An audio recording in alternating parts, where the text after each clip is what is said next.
موضوع الدرس في إثبات الرسالة وإثبات المعاد والرد على المشركين والمكذبين سورة القلم تفسير ابن كثير. الحمد لله رب العالمين والصلاة والسلام على أشرف الأنبياء وسيد المرسلين سيدنا محمد وعلى آله وأصحابه أجمعين. اللهم صل على سيدنا محمد وعلى آل سيدنا محمد كما صليت على إبراهيم وعلى آل إبراهيم في العالمين إنك حميد مجيد. قال الله تبارك وتعالى في كلامه المجيد. کہاں سے ہے بھائی؟ کہاں؟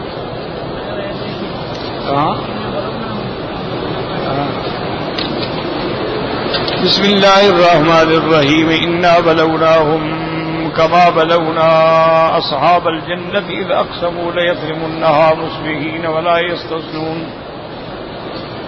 فطاف عليها طائف من ربك وهم نائمون فأصبحت كالصريم فتنادوا مصبحين أن اغدوا على حرثكم إن كنتم صارمين فانطلقوا وهم يتخافتون ألا يدخلنها اليوم عليكم مسكين وغدوا على حرد قادرين فلما رأوها قالوا إنا لضالون بل نحن محرومون قال أوسطهم ألم أقل لكم لولا تسبحون قالوا سبحان ربنا إنا كنا ظالمين فأقبل بعضهم على بعض يتلاومون قالوا يا ويلنا إنا كنا طاغين عسى ربنا أن يبدلنا خيرا منها وإنا إلى ربنا راغبون كذلك العذاب والعذاب الآخرة أكبر لو كانوا يعلمون. قال المؤلف والمفسر رحمه الله تعالى أدام النفع بعلومه وعلومكم في الدارين آمين إلى أن قال هذا مثل ضربه الله تعالى لكفار قريش فيما هدى إليهم من الرحمة العظيمة وعطاهم من النعمة الجسيمة وهو بعثة محمد صلى الله عليه وسلم إليهم فقابلوه بالتكذيب والرد والمحاربة. اب مفسر رحمۃ اللہ علیہ فرماتے ہیں کہ اللہ نے یہ مثال بیان فرمائی ہے کفار قریش کے لیے تاکہ وہ سمجھیں کہ اللہ تبارک و تعالی نے ان کی طرف اپنی سب سے بڑی عظیم رحمت فرمائی. سرکار دو عالم صلی اللہ علیہ وسلم کو مبعوث فرمایا لیکن کفار قریش نے ایمان اور شکر کے بجائے جھٹلایا، تکذیب کی اور مقابلہ کیا. فلہذا قال تعالی انا بلوناہم ای اختبرناہم، ہم نے بھی ان کا امتحان لیا، کما بلونا اصحاب الجنہ، جیسے کہ ہم نے باغ والوں کا امتحان لیا. وہی البستان، جنہ کہتی ہیں باغ کو، المشتمل علی انواع الثمار والفواکہ، جس کے اندر مختلف قسم کے پھلوں کے درخت. اذ اقسموا لیصرمنها مصبحین ای حلفوا فیما بینہم ليزدن ثمرها ليلا لئلا يعلم بهم فقير ولا سائل ليوفر ثمرها عليهم ولا يصدقوا منه بشيء. اب مفسر فرماتی ہیں کہ انہوں نے اقسموا مانا حلف اٹھائی، قسم کھائی کہ ہم رات میں جا کے اپنا ثمر، اپنا پھل جو ہے باغ کا اتاریں گے تاکہ کوئی مسکین، کوئی فقیر، کوئی مانگنے والا نہ آ سکے، اور ان کو دینے کے بجائے وہ سارا پھل جو ہے ہمارے پاس آئے گا اور ہم اس سے کوئی صدقہ خیرات نہیں کریں گے. ولا یستثنون فیما حلفوا به، لیکن انہوں نے کوئی استثناء نہ کیا، انشاءاللہ بھی نہ کہا. فلہذا حنثهم اللہ فی ایمانہم، لہذا ان قسموں میں ان کی قسمیں جھوٹی ثابت ہوئیں. فقال تعالی فطاف علیہا طائف من ربک وهم نائمون. طائف کہتے ہیں کہ جب کوئی آسمانی عذاب آئے، اللہ نے ان کے باغ پہ ایک سخت آندھی بھیجی، ایسی آندھی جس کے اندر آگ تھی اور اس نے سارے باغ کو جلا ڈالا. ای اصابت آفت سماویت، اللہ تعالیٰ کی طرف سے ہوا آئی. فاصبحت کالصریم، حضرت ابن عباس فرماتے ہیں کہ سریم کا معنی کاللیل الاسود، جیسے رات اندھیری ہوتی ہے ایسے جل کے سیاہ ہو گئی ہوئی. وقال الثوری والسدی مثل الذری اذا حصد ایحشیما یبسا، کہ جب کوئی فصل کاٹ دی جاتی ہے، خشک ہو جائے اور پاؤں میں روند ڈالی جائے، چورا ہو جائے. وقال ابن ابي حاتم ذكر احمد بن الصباح بانا بشر بن زازان عمرو بن صبيح عن ليث بن ابي سليم عن عبد الرحمن بن ثابت عن ابن مسعود رضي الله تعالى عنه قال قال رسول الله صلی اللہ علیہ وسلم ایاکم والمعاصی، حضور پاک نے فرمایا، رحمت دو جہاں نے فرمایا کہ خبردار گناہوں سے بچا کرو. کیوں؟ ان العبد لیذنب الذنب یرمی رزقا فقد کان هیئ له، کہ کوئی بندہ جب گناہ کرتا ہے تو جو رزق اللہ نے اس کے لیے تیار کیا تھا اس سے بھی اس کو محروم کر دیا جاتا ہے. تو گناہ جو ہیں یہ رزق سے محروم کرتے ہیں، اور نیکیاں جو ہیں وہ رزق میں برکت کا باعث بنتی ہیں. ثم تلا رسول اللہ صلی اللہ علیہ وسلم وطاف علی طائف من ربک وهم نائمون فاصبحت كالصريم قد حرموا خير جنة بذنبهم، ان کے گناہوں کی وجہ سے ان کے باغ کا پھل جو تھا جلا ڈالا گیا. فتنادوا مصبحين لما كان وقت الصبح نادى بعضهم بعضا ليذهبوا الى الجزاء القتل. جب صبح کا وقت ہوا تو ایک دوسرے کو بلانے لگے کہ چلو بھائی تاکہ رات صبح نکل جائیں باغ کے پھل کاٹنے کے لیے. انغدوا على حرثكم ان كنتم صارمين تريدون السلام، اگر تم چاہتے ہو کہ ہم پھل کاٹیں اور سب کسی کو بھی نہ دیں تو جلدی چلیں. قال مجاہد كان حرثهم عنبا، ان کے باغ جو تھے انگوروں کا باغ تھا. فانطلقوا وهم يتخافتون يتناجون فيما بينهم بحيث لا يسمعون احدا كلامهم. اب جب باغ کی طرف روانہ ہوئے تو ایسا ایسا بات کر رہے تھے کہ کوئی سن نہ لے، کوئی فقیر نہ آ جائے. ثم فصل اللہ سبحانہ وتعالی عالم السر والنجوى ما كانوا يتخافتون به. اللہ تعالیٰ چونکہ ہر سر اور نجوا کے جاننے والے ہیں، اللہ نے فرمایا کہ وہ چپکے چپکے کیا باتیں کر رہے تھے. کبھی چاہتا چلو کوئی غریب نہ آئے، کوئی مسکین نہ آئے. فانطلقوا وهم يتخافتون الا يدخلنها اليوم عليكم مسكين يقول بعضهم لبعض لا تمكن اليوم فقيرا يدخل عليكم، کسی فقیر کو موقع ہی نہ ملے آنے کا. قال اللہ تعالیٰ وغدوا على حرد قوت وشدت، وہ بڑی قوت اور طاقت سے اپنے باغ کی طرف روانہ ہوئے. قال مجاہد وغدوا على حرد جد، وقال كلمة على غيظ، وقال الشعبي على حرد المساكين، وقال السدي على حرد كان اسم قرية مهد، یعنی ان کے بستی کا نام جہاں باغ تھا اس کا نام بھی حد تھا. فأبعد السدي في قوله هذا قادرين أي عليها فيما يذمون ويرومون، وہ اپنے عقل کے اندر اس بات پہ قادر تھے کہ ہم جا کے اپنا پھل اتار لیں گے، کسی کو کچھ بھی نہیں دیں گے. فلما رأوا قالوا إنا لضالون، أي فلما وصلوا إليها وأشرفوا عليها وهي الحالة التي قال الله عز وجل قد استحالت عن تلك النضارة وقصرت الثمار إلى أن صارت سوداء مدلهمة لا ينتفع بشيء منها واعتقدوا أنهم قد أخطأوا الطريق. اب مفصل فرماتی ہیں کہ جب وہ وہاں پہنچے اور جا کے اس حالت کو دیکھا جس کا اللہ نے قرآن میں ذکر کیا ہے کہ پہلے باغ کیسے تر و تازہ تھا، پھلوں سے لدا ہوا تھا. اب جا کے دیکھتے ہیں تو کیا ہے کہ بالکل جل کے راکھ بن چکا ہے، سیاہ ہو چکا ہے. فاعتقدوا، انہوں نے خیال کیا کہ شاید ہم راستہ بھول گئے ہیں، یہ ہمارے باغ کا راستہ نہیں. ولہذا قالوا انا لضالون كسرقنا الى غير الطريق فنبهنا على فقال بعض غيره ثم رجعوا ما كانوا فيه وذكروا الناهيه. کہنے لگے ہم شاید بھول گئے ہیں، لیکن پھر جب اچھی طرح اندر کریں بھولے تو نہیں، ابھی جگہ تو یہی ہے. بل نحن محرومون، بل ہی هذه، یہی باغ ہے. ولكن لا حضرنا ولا نصیب، لیکن اب ہمارا اس میں کوئی حظ نہیں، کوئی نصیب نہیں، اللہ نے تباہ و برباد کر دیا.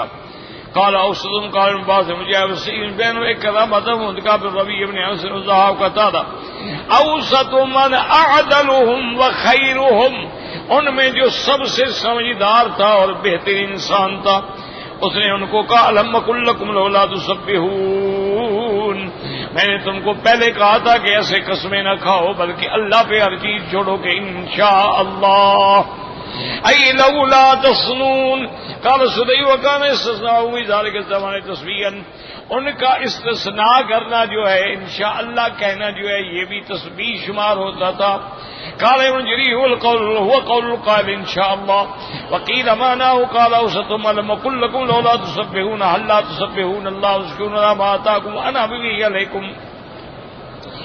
اور بعض علماء فرماتی ہیں کہ اس نے ہدایت کی کہ اللہ کے بندے تم اللہ کی تسبیح کیوں نہیں بیان کرتے، اللہ کا شکر کیوں نہیں کرتے کہ اللہ نے تم کو اتنی بڑی نعمت دی. اب کہنے لگے قالوا سبحان ربنا انا كنا ظالمين فاقبل بعضهم على بعض يتلاومون. اب کہنے لگے جناب تو بتاتے حضرات فاونے مواتر وہ اسرائیل انجا. اب کہنے لگے کہ اے رب تیری ذات بڑی پاک ہے، ہم نے اپنے جانوں پہ خود ظلم کیا ہے، اب ندامت کا فائدہ ہی کوئی نہیں، عذاب آ گیا، باغ جل گیا، اب ندامت کرو گے، حسرت کرو گے تو کیا فائدہ ہوگا، اس کا کوئی فائدہ نہیں. فَأَقْبَلَ بَعْضُهُمْ عَلَىٰ بَعْضٍ يَتَلَاوَمُونَ، ایک دوسرے کو ملامت کرنے لگے. اَن يَلُومُ بَعْضُهُمْ بَعْضًا عَلَىٰ مَا كَانُوا وَصَرُّوا عَلَيْهِ مِنْ مَنْعِ الْمَسَاكِينِ مِنْ حَقِّ الْجَزَاءِ فَمَا كَانَ جَوَابَ بَعْضُهُمْ لِبَعْضٍ إِلَّا الْإِعْتِرَافُ بِالْخَطِيئَةِ وَالذَّنبِ. سارے کہنے لگے تو بھائی تم نے یہ کہا تھا، یعنی تو نے کہا بھائی سچی بات ہے، ہم نے خود غلطی کی، خود گناہ کی، اللہ نے سزا دے دی. قالوا یا ویلنا انا كنا طاغین اعتدینا وبغینا وتغینا وجاوزنا حد اصابنا ما اصابنا. کہنے لگے بھئی ہم نے خود تجاوز کیا، ہم نے خود سرکشی کی، ہم خود حد سے نکل گئے، اور پھر صاف بات ہے کہ اس پر ہمیں جو عذاب اللہ کی طرف سے آیا ہے وہ ہمارے گناہوں کی وجہ سے آیا ہے. تو مسئلہ یہ سمجھیں کہ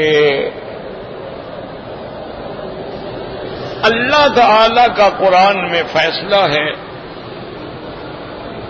کہ لئن شکرتم لازیدنکم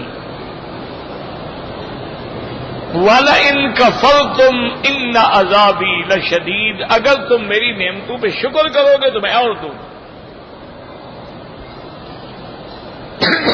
شکر کا معنی کیا ہوتا ہے؟ سب سے پہلے تو یہ سمجھیں کہ جب کوئی نعمت ملے، اولاد ملے، دولت ملے، رزق ملے، جو بھی نعمت ملے، تو یہ عقیدہ ہو کہ یہ میرے اللہ کی طرف سے ہے. سب سے پہلا شکر یہ ہے کہ اپنا عقیدہ صاف کریں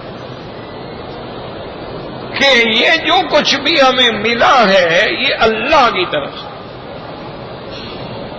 اللہ نے اولاد دی ہے، اللہ نے رزق دیا ہے، اللہ نے پھلوں میں برکت دی ہے، فصلات میں برکت. یہ میرے اللہ نے مجھے نعمت دی. میرا جہاں تک تعلق ہے وہ اسباب ہیں، میں نے محنت کی، لیکن دینے والا تو اللہ ہے. ایک شکر یہ ہے. دوسرا شکر یہ ہے کہ اللہ کی اس نعمت کو اللہ کے فرمان کے مطابق خرچ کرے.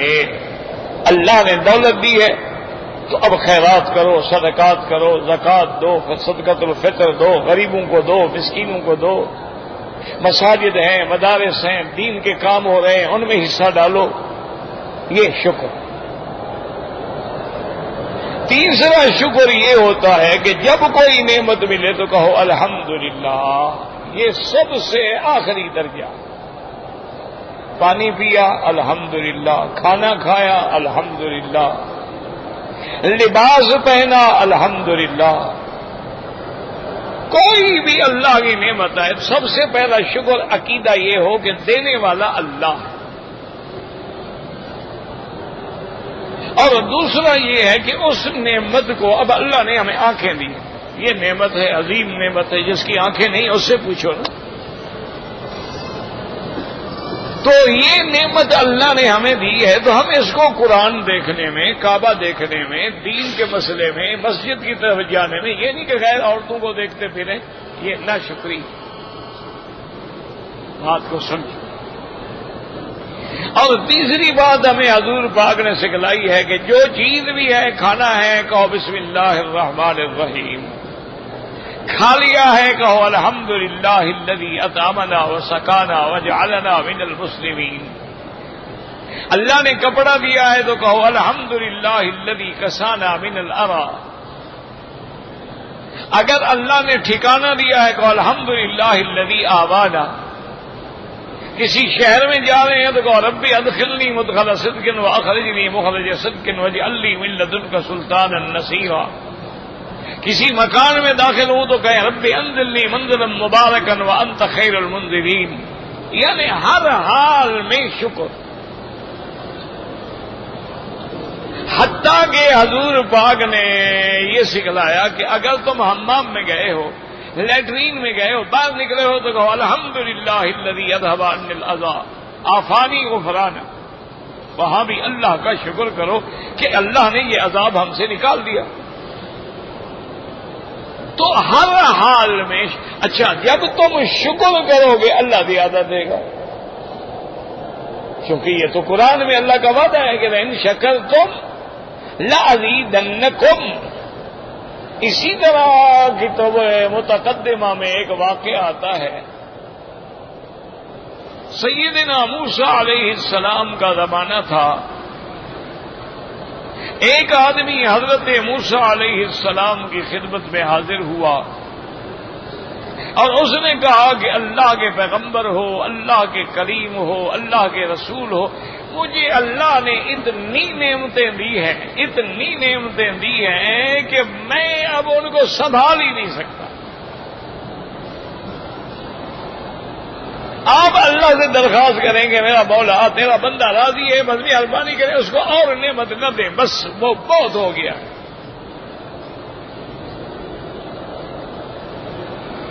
تو سیدنا موسیٰ علیہ السلام نے اللہ سے درخواست کی کہ یا اللہ تیرا بندہ راضی ہے. وہ کہتے ہیں ہر نعمت مجھے مل گئی ہے، اب تو میں ان نعمتوں کو سنبھال بھی نہیں سکتا.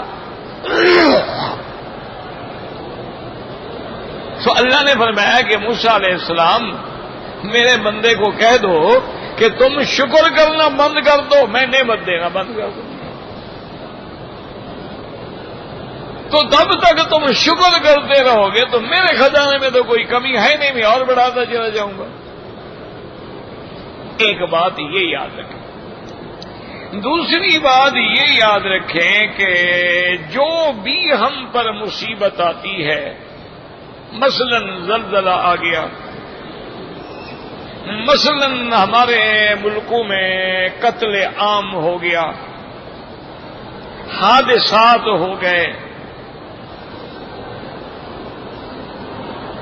سیلاب آ گئے، گھر میں بیماریاں آ گئیں، وبائیں پھوٹ پڑی، یہ سارا عذاب جو آتا ہے نا، ایک بات یاد رکھو، یہ ہمارے گناہوں کی وجہ سے آتا ہے. ما نزل بلاء الا بذنب. اللہ کی طرف سے کوئی مصیبت نہیں آتی مگر سبب اس کا ہمارے گناہ ہوتے. وما رفعت الا بتوبۃ. اور وہ عذاب رفع نہیں ہوتا مگر اس کا حل کیا ہے کہ توبہ.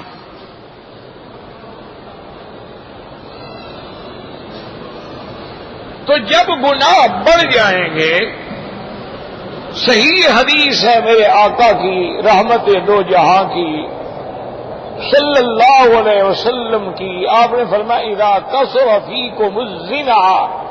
جب معاشرے میں زنا عام ہو جائے گا تو اللہ برکت رزق سے اٹھا لے.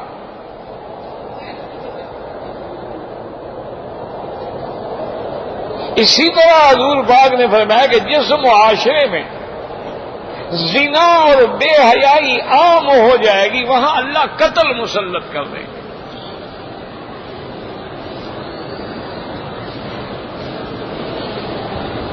اب یہ بات یاد رکھو کہ بعض لوگوں کو یہ شبہ ہوتا ہے کہ دیکھو جی سیلاب آتا ہے، زلزلہ آتا ہے، مصیبتیں آتی ہے، اگر اس کا سبب گناہ ہے تو جو سب سے بڑے گناہگار مہا پاپی ہیں، جن کے رات دن شراب اور زنا میں گزرتے ہیں، ان کو تو کچھ بھی نہیں ہوتا، ان کے تو ہر جگہ کوٹیاں ہیں، یہ چلی گئی دوسری کوٹھی میں چلے گئے. کشمیر میں زلزلہ آ گیا تو گلگت چلے گئے، گلگت میں آ گیا سوات چلے گئے، سوات میں آ گیا تو کراچی آ گئے. ان کو تو کوئی فرق نہیں پڑتا ہے. تو مصیبت میں تو وہ لوگ آتے ہیں نا جو غریب ہوتے ہیں، مسکین ہوتے ہیں. تو پھر یہ ہے اگر گناہوں کی وجہ ہے تو کیا گناہ صرف غریب کرتا ہے؟ تو یہ بات بھی سمجھیں، کبھی اللہ تبارک و تعالی کسی بندے کو اس کی گناہ کے باوجود رزق بڑھا دیتے ہیں، یہ ایک اور بڑا استدراج ہے.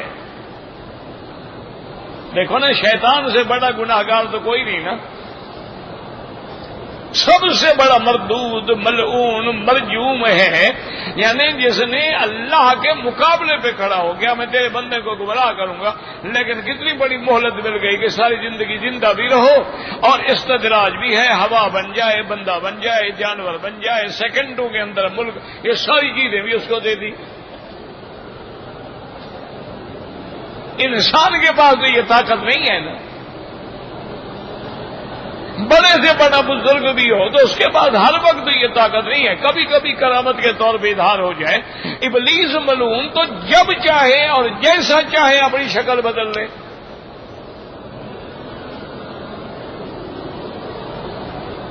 جو سب سے بڑا ملعون ہے، سب سے بڑا منکر ہے، اس کو اتنی بڑی سہولت مل گئی تو اب بندہ سوچ گیا یار اس کو کیوں مل گئی. تو اللہ کا ایک نظام ہے کہ اگر رات ہے تو دن ہوگا، دن ہے تو رات ہوگی. اگر حق ہے تو باطل ہوگا، اگر باطل ہی نہ ہو تو پھر حق کی کیا قیمت ہوگی. اگر مقابلے پہ ابو جہل نہ ہو تو پھر ابو بکر صدیق کا کیا مقام ہے. سارے ماننے والے ہوں، سارے کلمہ پڑھنے والے ہوں، تو پھر اس میں کھڑے کھوٹے کا فرق کیسے ہوگا. اس کی ایک حدیث میں عرض کر دوں تو اللہ کرے کہ شاید آپ کو سمجھ آ جائے اور اللہ مجھے بھی سمجھانے کی توفیق دے دیں. حضور پاک نے رحمت دو جہاں صلی اللہ علیہ وسلم نے اپنے عامل کو بھیجا کہ فلاں قبیلے میں جا کے زکوٰۃ لے آؤ. وہاں پر جب وہ گیا تو وہاں جو بہت بڑا مالدار آدمی تھا، اس کے بعد بھی انتہا ماشاءاللہ مال تھا، بکریاں بھی تھیں، بھیڑیں بھی تھیں اور اونٹ بھی تھے اور بڑے بڑے مال تھا اس کے پاس. اس کے بعد جب وہ عامل صدقہ کیا زکوٰۃ والا، کہنے لگا بھئی عجیب بات ہے، ہر سال پتہ نہیں اسلام نے بھی ہم پر کوئی ٹیکس لگا دیے، ہر سال آ جاتے ہیں زکوٰۃ دو زکوٰۃ دو زکوٰۃ دو. اور اس کے بعد اس نے اپنے نوکروں کو حکم دیا کہ جو بالکل بیکار بکریاں ہیں نا ان کو علیحدہ کرو، بیکار بھیڑیں علیحدہ کرو. سارا جو بالکل مریل قسم کا مال تھا الگ کیا اور کہا لے یہ لے جاؤ. انہوں نے کہا یہ زکوٰۃ کے قابل ہی ہے. انہوں نے کہا لینا ہے لے جاؤ، نہیں لینا تمہاری مرضی، بہرحال زکوٰۃ میں دے رہا ہوں، میرے پاس جو مال ہے لے جاؤ. انہوں نے کہا تمہارے پاس مال ہے، زکوٰۃ میں حکم ہے کہ نہ اعلیٰ ہو نہ ادنا ہو، درمیانہ درجے کا مال دیا جائے. اس نے کہا میں یہی دوں گا، لینا ہے لے لو، نہیں لینا نہ لو. عامل صدقہ نے نہ لیا. اس کے بعد وہ ایک اور آدمی کے پاس گیا جو متوسط درمیانہ آدمی تھا، کوئی بہت بڑا امیر نہیں تھا. اس نے جناب اس کو بٹھایا اور بڑا احترام کیا. اس نے کہا بھئی آپ کو حضور پاک نے بھیجا ہے، آپ حضور کے قاصد ہیں ہمارے آنکھوں پر، اور جو اپنے مال میں سب سے اعلیٰ مال تھا نا وہ نکال کے کہا کہ یہ لے جاؤ. انہوں نے کہا اللہ کے بندے ہمیں اعلیٰ کے لینے کا بھی حکم نہیں ہے نا، ادنا بھی نہ ہو اعلیٰ بھی نہ ہو. انہوں نے کہا میں اپنی خوشی سے دے رہا ہوں، آپ نے تو جبر نہیں کیا. بہرحال وہ لے آیا اور ہمیں صدقہ نے آ کے حضور صلی اللہ علیہ وسلم کو دونوں کا حال سنایا کہ یا رسول اللہ اس نے یہ کیا، انکار کر دیا، اور اس عجیب بندے نے تو سب سے بہترین مال جو ہے وہ دیا. میں کہتا رہا کہ یہ نہ دو، نہیں میں خوشی سے دیتا ہوں. اچھا جس نے سب سے اچھا مال دیا تھا نا اس کے لیے تو حضور نے دعا کی کہ اللہ اس کے مال کو تھوڑا کر دے. اور جس نے انکار کیا تھا نہیں دیا، پھر میں اللہم اکثر مالہ، اس کے مال کو اور بڑھا دو۔ اب دیکھیں عجیب بات ہے کہ نہیں ہے بظاہر کہ بھئی جس بندے نے دیا ہے حضور دعا مانگ رہے ہیں بجائے اس کے کہ بڑھ جائے، کہتے مال تھوڑا ہو جائے، اور جس نے نہیں دیا کہتے اس کا مال بڑھ جائے۔ صحابی حیران ہو گئے، لیکن انہوں نے ادب کے مارے حضور پاک سے نہ پوچھا۔ کچھ عرصے کے بعد انہوں نے کہا کہ ہمیں بات سمجھ آئی کہ اس کا مال جب زیادہ ہو گیا اس نے وہ جگہ چھوڑ دی اور جگہ چلا گیا، مال اور زیادہ ہو گیا اور دور چلا گیا، مال اور زیادہ ہو گیا اور دور چلا گیا، اللہ نے اس کو مدینے سے محروم کر دیا اور حضور کے پیچھے نماز سے بھی محروم کر دیا۔ اور جس کے لیے حضور نے دعا کی تھی کہ اللہ مال تھوڑا دے دے، او 24 گھنٹے حضور کے پیچھے آ گئے، یا رسول اللہ مال تو ہے نہیں کہ فکر ہو، میں آپ کے پاس کیوں نہ رہوں۔ مال کم ہو گیا عبادت بڑھ گئی، مال کم ہو گیا اور صحبت محمد مصطفیٰ بڑھ گئی، ادھر مال زیادہ ہو گیا محروم ہو گیا، نہ جماعت ہے نہ مسجد ہے، ہر وقت مال کا فکر ہے۔ تو اللہ کے فیصلے نرالے ہوتے ہیں، ان کو ہم اپنے عقل سے نہیں لڑا سکتے۔ اور اسی طرح یاد رکھو ایک بات کہ جن کو ہم مسکین یا غریب یا مظلوم کہتے ہیں، اگر مظلوم بھی مل کر ظالم کو ظلم سے نہ روکے تو وہ بھی ظالم شمار ہوتے ہیں۔ جن کو ہم کہتے ہیں نا غریب ہیں، تو ان شرابیوں کو وڈیرا بنانے والے، ان کو ممبر بنانے والے کون ہوتے ہیں؟ ان کے لیے جھنڈے لگانے والے، ان کے لیے نعرے لگانے والے، ان کے لیے جلوس نکالنے والے، یہی تو ہوتے ہیں پھر سزا بھگتے۔ کہ جب تم نے خود ظالموں کو منتخب کیا ہے تو پھر انجام تو وہی ہوگا، ورنہ اللہ کا قاعدہ کبھی تبدیل نہیں ہوتا۔ یاد رکھو کہ گناہ سے رزق میں کمی ہوتی ہے اور نیکی سے رزق میں برکتیں ہوتی ہیں، اسی لیے حکم ہے۔ اچھا ایک بڑا آسان سا وظیفہ میں آپ لوگوں کو بتا دوں، میرا کیا، میں تو بتانے والا ہوں نا، اصل تو فرمان تو حضرت محمد مصطفیٰ کا ہے، بڑا ہی آسان ہے، سارے یاد کر لو، کوئی مشکل نہیں ہے، اور اتنی بڑی نعمت ہے کہ انشاءاللہ تم حیران ہو جاؤ گے۔ ایک صحابی نے حضور سے عرض کیا کہ یا رسول اللہ میرے کاروبار میں برکت نہیں ہوتی، میں تجارت کرتا ہوں، محنت کرتا ہوں، کاروبار کرتا ہوں اور بالکل جائز کرتا ہوں، کوئی دھوکہ فریب نہیں کرتا، لیکن رزق میں برکت نہیں ہو رہی۔ آپ نے فرمایا جب بھی تم کام کے لیے جاؤ، دکان ہے، مکان ہے، گھر کا کمرہ ہے، جب داخل ہو تو کہو السلام علیکم،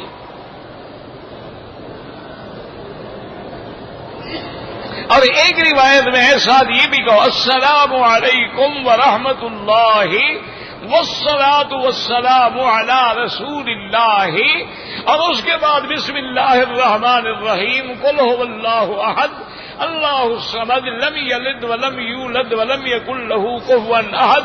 ایک دفعہ یہ سورت پڑھ لو، بس جتنے دفعہ دروازہ کھولو ایسا کہو، گھر میں جاؤ تو یہی کہو، دکان میں جاؤ تو یہی کہو، اپنے کمرے سونے والے میں جاؤ تو یہی کہو۔ صحابی نے کہا میں نے حضور کے فرمان پہ عمل کیا، 1 مہینے 2 مہینے کے اندر میں اس علاقے کا سب سے بڑا تاجر بن گیا، اللہ نے مجھے اتنی برکت دے دی کہ میں مٹی بھی خریدتا تھا نا وہ بھی سونا بن جاتی تھی۔ اب کون سا مشکل ہے جی، ایک دفعہ قل هو اللہ احد پڑھنی ہے، باقی السلام علیکم تو کرتے رہتے ہیں۔ ہاں یہ الگ بات ہے کہ آج کا مسلمان السلام علیکم بھی بھول گیا ہے، اب تو ہوتا ہے ہیلو ہیلو اوکے بائی، اس سے بڑی لعنت کوئی نہیں ہے ہیلو کہنے کی، سب سے بڑی لعنت یہ لفظ ہے، یہ انگریزوں کا لفظ ہے۔ تم مسلمان ہو، جب کہتے ہو السلام علیکم دعا ہو رہی ہے کہ اللہ کرے تم پہ سلامتی ہو، وہ کہے گا وعلیکم السلام، یار تم پر بھی اللہ کی سلامتی ہو، رحمت و برکتیں ہوں۔ ہیلو کا کیا معنی ہوگا؟ کہ انگریزوں کی میں نقل کر رہا ہوں، یعنی وہی اللہ کا عذاب مجھ پر بھی ہو اور تم پر بھی ہو، وہ بھی کہے گا ہیلو۔ انا للہ و انا الیہ راجعون۔ یہ سب سے بڑا عذاب ہے کہ ہمیں کافروں نے اتنا گمراہ کر دیا ہے، ہماری گفتگو میں بھی ان کے لفظ ہیں، ہمارے کھانے پینے میں بھی ان کے لفظ ہیں، ہمارے اٹھنے بیٹھنے میں بھی ان کے لفظ ہیں، ہمارے لباس میں بھی ان کے لفظ ہیں۔ آج یعنی پوچھیں کتنے لوگ ہیں جن کو یہ پتا ہوگا کہ بھی آج یوم السبت ہے اور کل احد ہوگا، وہ کہیں گے جناب آج سیٹرڈے تھا کل سنڈے ہوگا۔ سنڈے کا پتہ ہے کیا ہوتا ہے؟ سورج دیوتا، وہ تمہیں سورج کا پجاری بنا رہے ہیں، سنڈے بناؤ، منڈے مون دیوتا۔ تم کیا سمجھتے ہو؟ دشمن اتنا چالاک ہے، اس نے ایسی لعنت مسلط کر دی ہے، پہلے کیمرے بھیج دیے، پھر موبائل بھیج دیا، موبائل میں کیمرہ بھیج دیا، اب اس کا تعلق انٹرنیٹ سے جوڑ دیا، اب فیس بک سے جوڑ دیا، اب ٹویٹر سے جوڑ دیا۔ تیرے سارے گھر کا جو حال ہے وہ دشمن کے پاس موجود ہے۔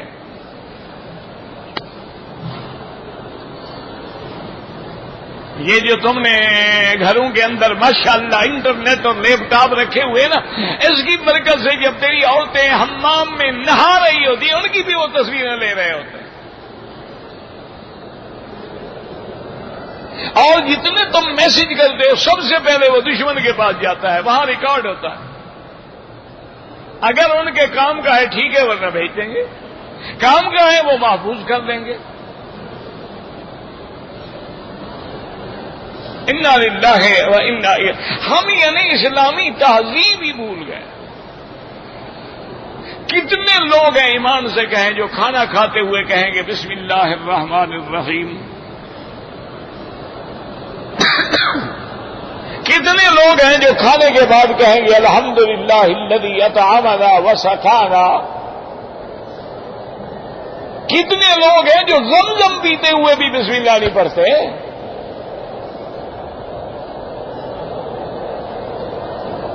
ایک دفعہ مدینہ منورہ میں حرم شریف کے اندر ہی چل رہا تھا تو میرے دل میں آیا کہ زمزم اللہ اس حکومت کو جزائے خیر دے، جیسے مکے کے حرم میں زمزم ملتا ہے نا، مدینہ کے حرم میں بھی آپ کو ہر وقت زمزم ملتا ہے۔ انہوں نے اپنا سسٹم بنا دیا، ماشاءاللہ ٹینکیوں کی لین لگی ہوئی ہے، ایک گاڑی اتر رہی ہے دوسری پہنچ رہی ہے، ایک اتر رہی ہے دوسری پہنچ رہی ہے۔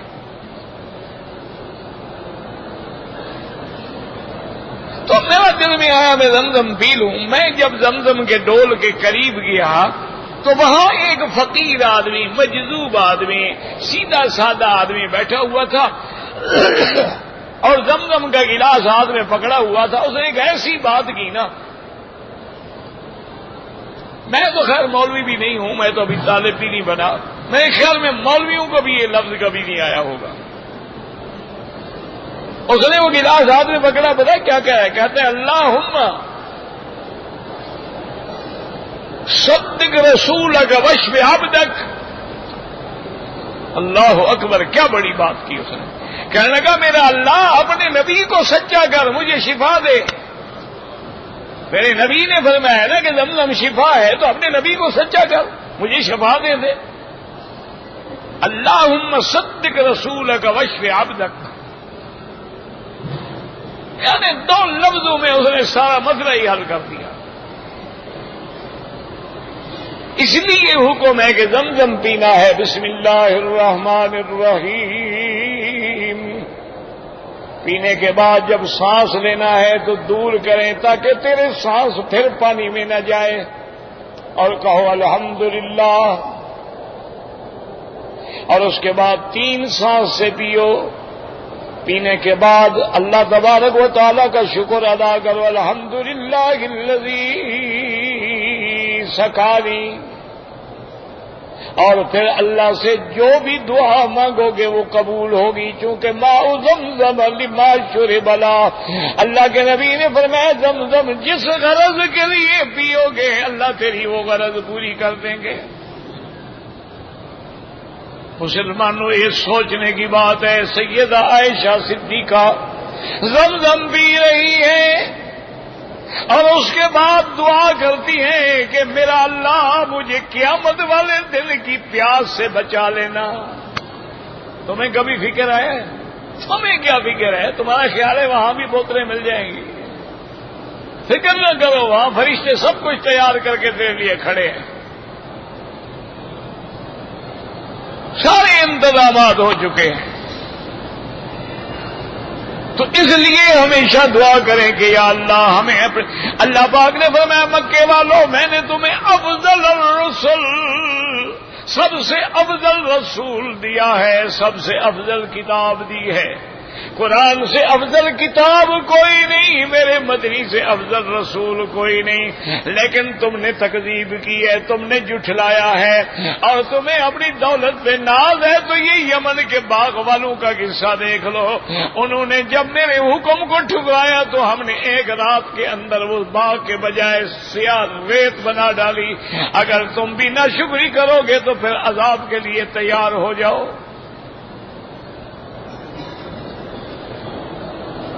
اللہ اکبر. کافر تو سمجھتے تھے بھائی تمہیں ہمیں پتہ نہیں ہوتا کہ عذاب کیوں نہیں آتے. کافر مشرک مکے والے سمجھتے تھے ہم پر عذاب کیسا، لیکن ان کو پتہ نہیں تھا کہ جس کی وجہ سے تم بچے ہوئے ہو تم اس کا بھی شکر نہیں کرتے. اللہ نے فرمایا ما کان اللہ یعذبہم وانت فیہم. اللہ نے فرمایا میرا مدنی میں ان پہ کیسے عذاب نازل کروں آپ جو موجود ہیں. اس لیے علماء نے لکھا ہے کہ کبھی ایک اللہ والے کی وجہ سے اللہ سارے علاقے پر عذاب اٹھا لیتے ہیں، اور کبھی ایک کی بے حیائی کی وجہ سے اللہ سارے علاقے کو برباد کر دیتے ہیں. اس لیے اللہ تبارک و تعالی نے فرمایا کہ جب صبح کو پہنچے تو کیا دیکھتے ہیں فَأَصْبَحَتْ كَالصَّرِيمِ. اب حسرت کر رہے ہیں، اب اعتراف کر رہے ہیں سبحان ربنا انا كنا ظالمین. اس لیے قرآن کہتا ہے قیامت میں جب جہنمیوں کو جہنم میں ڈالا جائے گا اللہ فرمائے کہ میرے بندے وما ظلمناہم ولكن كانوا انفسهم يظلمون. ہم نے کوئی ظلم نہیں کیا، اللہ ظلم سے پاک ہے، تم لوگوں نے اپنی جان پہ خود ظلم کیا ہے، اس لیے آج جہنم کی سزا بھگت رہے ہو. اللہم اجرنا من النار. یا اللہ ہمیں اور تمام کلمے پڑھنے والوں کو جہنم کے عذاب سے بچاؤ.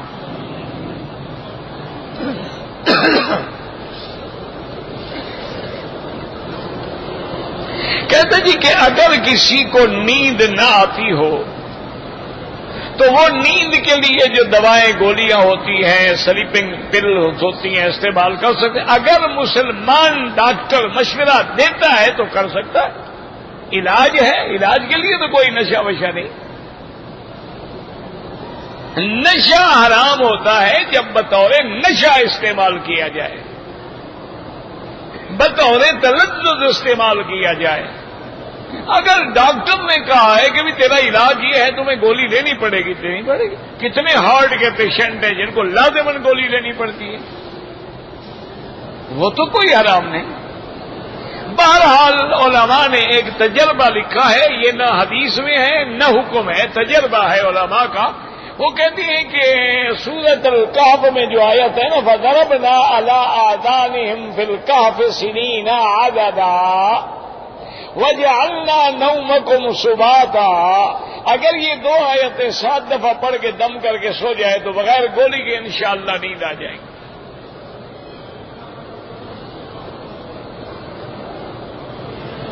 میرا بھائی بریلوی ہو یا کوئی ہو، اگر اس کا عقیدہ مشرکانہ ہے اس کے پیچھے نماز نہ جائز ہے، سیدھی بات ہے. یعنی اگر وہ غیر اللہ کو سجدہ کرتا ہے، اگر وہ مزاروں پہ جا کے سجدہ کرتا ہے، مزار والے سے جا کے نفع نقصان مانگتا ہے، صاف بات ہے کہ شرک ہے، مشرک ہے. ایسے آدمی کے پیچھے کوئی نماز نہیں ہوتی.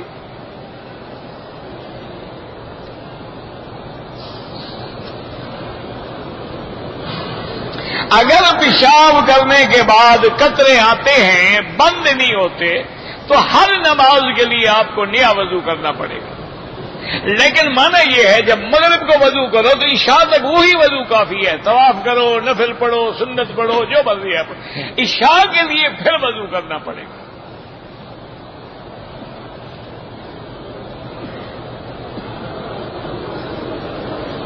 ایک آدمی عمرے پہ آیا، اس نے طواف کیا، صفا مروہ نہیں دوڑا، بال منڈوائے، غسل کیا اور اپنے ملک بھی چلا گیا. اس پہ دم پڑ گئی اور دم مکے میں دینی ہوگی. وہ یہاں کسی دوست کو پیسے بھیج دے اور اس کو وکیل بنا دے کہ میری طرف سے جا کے ایک بکری دم ادا کر دو.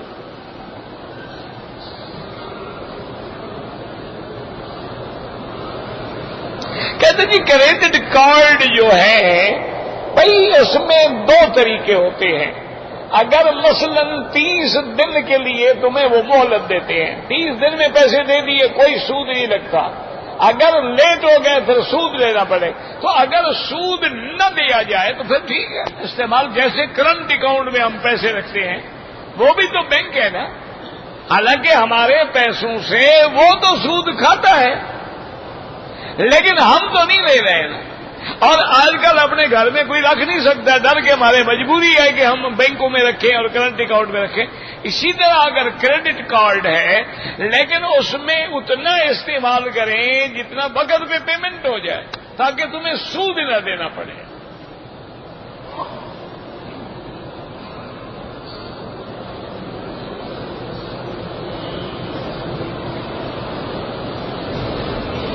میں نے طواف کیا 7 چکر صفا میں، پھر کپڑے پہن لیے. 4 گھنٹے کے بعد میں نے سر منڈایا. بہرحال دم تو نہیں ہے لیکن وہ صدقہ کر دو.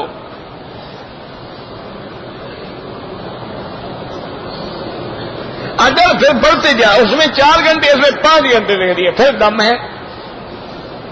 اگر پورا دن گزر گیا دم پڑ گیا.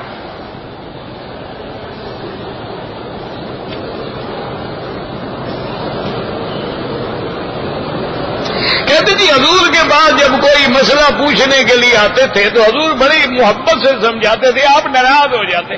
حضور سے ایسے مسئلے بھی پوچھے جاتے تھے جو آپ مجھ سے پوچھتے ہیں.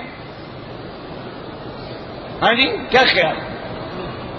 نہیں مجھے آپ بتائیں جی. میں نے اپنی بیوی کا پستان سے دودھ پی لیا، کسی نے حضور سے یہ مسئلہ پوچھا؟ جی اپنی عورت کی شرمگاہ چاٹنی جائز ہے یہ مسئلہ پوچھا کسی نے؟ تو جیسا منہ ویسا تھپڑ، جیسا سوال کرو گے ویسا جواب ملے گا.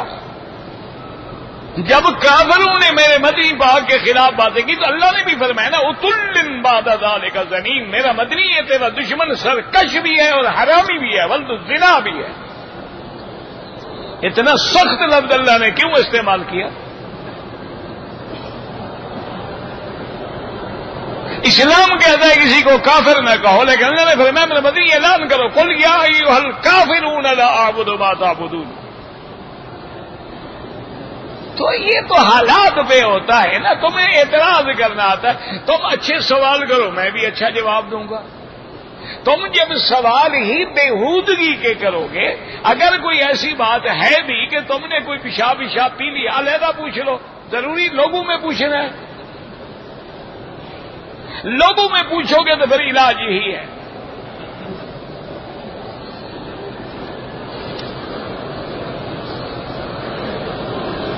میرا پیکج پورا ہو گیا ہے، دم کے لیے پاکستان میں بکری بیٹا بھائی ذبح نہیں ہوگی، دم حد حرم میں مکے میں ہوگا. کسی کو پیسے دے دو، پیکج کا کیا تعلق ہے؟ وہ کر دے گا.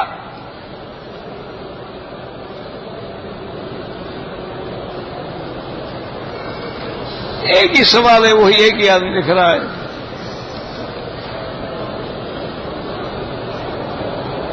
حلق کرانے سے پہلے احرام اتار دیا، کتنی دیر؟ اگر 1-2 گھنٹے کی بات ہے کوئی دم نہیں، زیادہ وقت ہے دم ہے.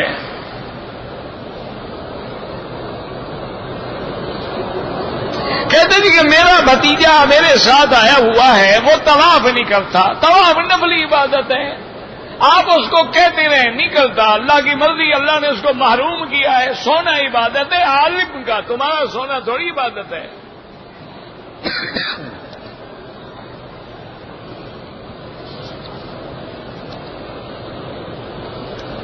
طواف اپنے لیے کرو، دوسرے ساتھی کے لیے دعا کرو۔ وطر 3 رکعت کٹھی بھی پڑھ سکتے ہیں جیسے مغرب کی نماز پڑھتے ہو، 2 پہ سلام پھیر کے 1 رکعت بھی پڑھ سکتے ہو، دونوں حدیثوں میں موجود ہے۔ لڑانے والے مولوی اور بہت زیادہ ہیں، میں نہیں لڑاتا۔ اب سارا ملک بھرا ہوا ہے لڑانے والوں سے، تیرا نماز نہیں تو تیری نماز نہیں تو تیری، بھئی جب دونوں حدیثوں میں موجود ہے یہ کیا مطلب کہ نماز نہیں؟ کوئی دنیا کی حدیث کی کتاب اٹھا کے دیکھ لیں، سنن ترمذی اٹھا کے دیکھ لیں، اور کوئی حدیث کی کتاب دیکھ لیں، حضور پاک نے سارے طریقے بیان فرمائے ہیں۔ احناف کے نزدیک افضل یہ ہے کہ 3 رکعت ایک سلام سے پڑھی جائے۔ اور ویسے یاد رکھو جو 1 رکعت پڑھتے ہیں اصل میں وہ بھی 3 پڑھتے ہیں، 2 پڑھ کے سلام پھیر کے کھڑے ہو جاتے ہیں۔ تو کبھی اکیلے 1 رکعت پڑھانے آیا ہے کوئی 1 رکعت پڑھا کے گھر چلا جائے؟ وہ بھی 3 رکعت پڑھتے ہیں۔ فرق یہ ہے کہ وہ سلام کرتے ہیں، ہم درمیان میں سلام نہیں کرتے۔ اور پھر حضور نے 3 صورتیں بھی بتا دی کہ پہلی صورت میں سبح اسم ربک الاعلی، دوسری میں قل یا ایھا الکافرون، اور تیسری میں قل هو اللہ۔ تو مانا ہے کہ 3 رکعتیں، 1 رکعت ہوتی تو 1 صورت بتاتے نا۔ خدا کے لیے کو حدیثوں کو سمجھا کرو، صرف لڑائی کے لیے پیدا ہوئے ہو۔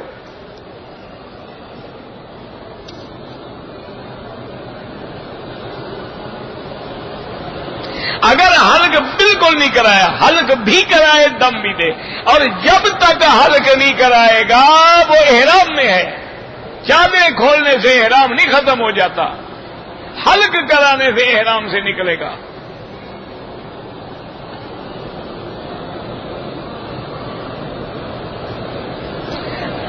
ایک مسجد ہے، وہاں جب نماز کے لیے جائیں لڑائی ہوتی ہے، قبائل کا جگہ، تو اپنے گھر میں جماعت کرو۔ جب خوف ہو تو کیا کرو گے؟ مجبوری ہے۔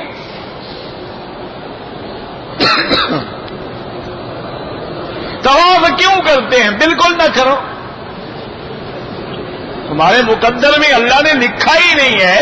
یہ قرآن کہتے وَلْيَطَّوَّفُوا بِالْبَيْتِ الْعَتِيقِ، اللہ حکم دے رہے طواف کیوں کرتے ہیں؟ اللہ کے حکم پہ کرتے ہیں جناب، تمہارے مقدر میں نصیب میں نہیں ہے تو کوئی نہ ہو۔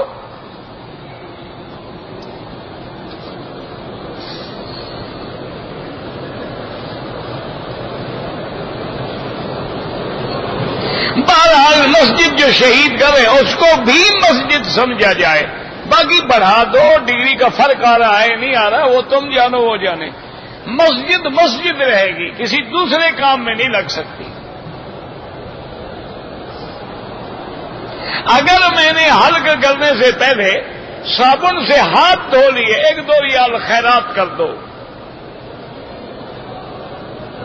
یہ کہا جائے کہ حضور پہلے اور آخری نبی ہے تو بالکل جھوٹ بول رہے ہو۔ پہلے حضرت نوح نبی ہے اور آخری محمد مصطفیٰ ہے، حضور پہلے نبی تو نہیں ہے۔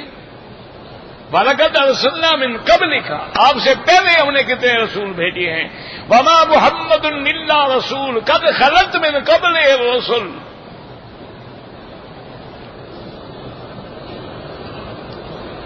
مدینہ منورہ سے جدہ پھر مکہ آئیں، افضل یہ ہے کہ اگر آپ نے عمرہ کرنا ہے تو مدینے سے احرام باندھ کے آئے، نہیں باندھا جدے سے بھی باندھ سکتے ہیں، لیکن وہ میقات کا عمرہ نصیب نہیں ہوگا تمہیں۔ مغرب کی نماز کے بعد حنفی مسلک میں 2 رکعت نہ پڑھنا افضل ہے، اور اگر کوئی پڑھ لے یار کون سا کفر اسلام کی جنگ ہے، اعلیٰ اولا کی بات ہے۔ کوئی فوت ہو گیا ان کے لیے عمرہ کر سکتے ہیں۔ مسجد الحرام میں 1 لاکھ، مسجد نبوی میں 1000، مسجد اقصی میں 500۔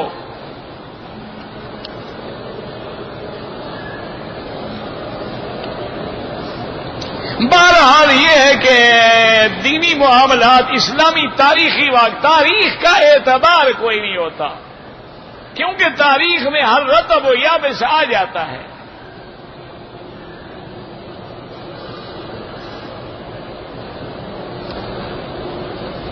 اگر عورت نے جہرانہ سے احرام باندھا ہے اور حیض شروع ہو گیا، اب وہ احرام میں رہے گی، جب تک حیض ختم ہو غسل کرے، عمرہ پورا کرے۔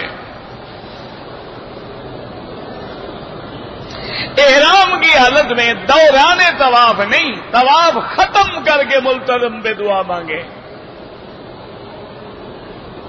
ملتزم کی چوکھٹ کو بوسہ نہیں دے سکتے، گو تمہیں چوکھٹ چومنے کی عادت ہے، لیکن بوسہ صرف حجر اسود کا ہوتا ہے. کہ کیا کریں بیچارے، وہاں بھی تو قبروں کی چوکھٹ چومنی ہوتی ہے نا، یہاں کسی کی قبر نہیں، یہ اللہ کا گھر ہے.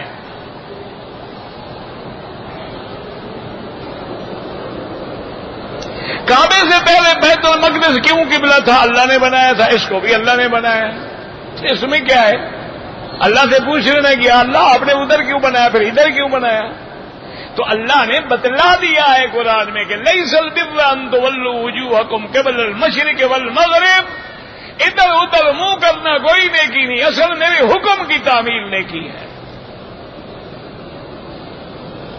کسی اولیاء اللہ کے نام پہ عمرہ کروں، بالکل کرو. اویس کرنی صحابی نہیں ہے، حضور کی زیارت نہیں کی، وہ تابعی ہے.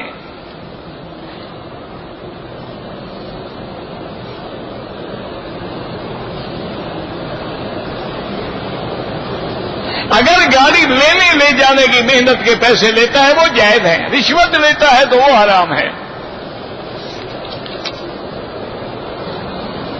اگر پورا یقین ہے کہ امام بدعتی ہے، بالکل نماز نہ پڑھے، ہوگی نہیں نماز.